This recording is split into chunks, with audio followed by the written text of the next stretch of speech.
بسم الله الرحمن الرحيم. يا أيها النبي إذا طلقتم النساء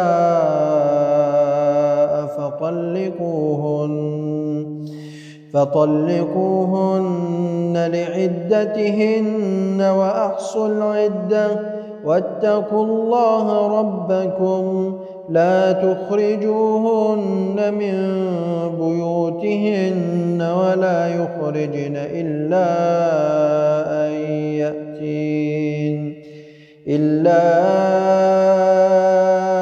أن يأتين بفاحشة مبينة وتلك حدود الله ومن يتعد حدود الله فقد ظلم نفسه لا تدري لعل الله يحدث بعد ذلك أمرا فإذا بلغن أجلهن فأمسكوهن بمعروف أو فارقوهن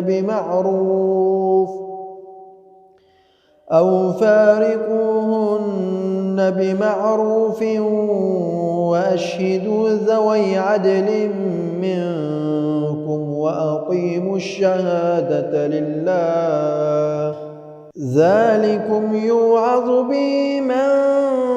كان يؤمن بالله واليوم الآخر ومن يتق الله يجعل له مخرجا ويرزقه من حيث لا يحتسب ومن يتوكل على الله فهو حسبه إن الله بالغ أمره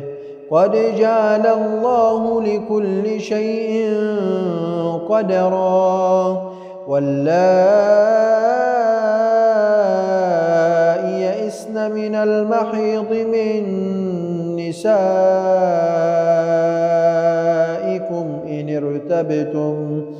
إن ارتبتم فعدتهن 3 أشهر واللائي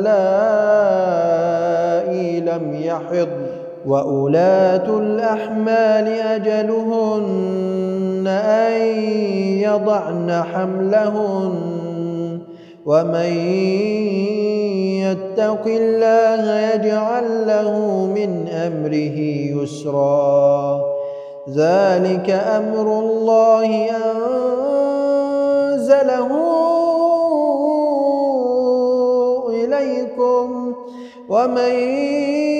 يتق الله يكفر عنه سيئاته ويعظم له أجرا أسكنوهن من حيث سكنتم من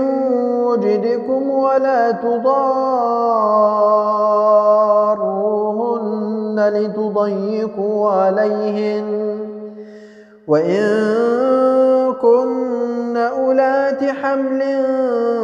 فأنفقوا عليهن حتى يضعن حملهن فإن أرضعن لكم فآتوهن أجورهن وأتمروا بينكم بمعروف وإن تعاسرتم فسترضع له أخرى لينفق ذو سعة من سعته ومن قدر عليه رزقه فلينفق مما آتاه الله لا يكلف الله نفسا إلا ما آتاها سيجعل الله بعد عسر يسرا وكأي من قرية عتت عن أمر ربها ورسله فحاسبناها حسابا شديدا وعذبناها عذابا نكرا فذاقت وبال أمرها وكان عاقبة أمرها خسرا أعد الله لهم عذابا شديدا فاتقوا الله يا أولي الألباب الذين آمنوا قد أنزل الله إليكم ذكرا رسولا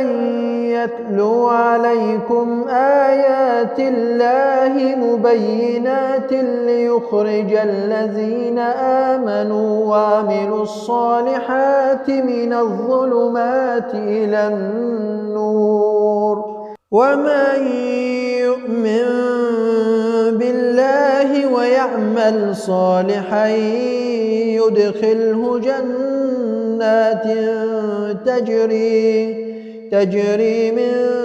تحتها الأنهار خالدين فيها أبدا قد أحسن الله له رزقا الله الذي خلق 7 سماوات ومن الأرض مثلهن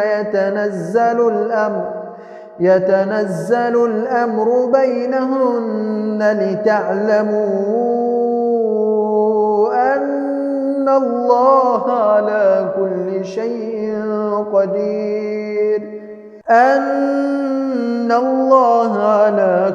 شيء قدير وأن الله قد أحاط بكل شيء علما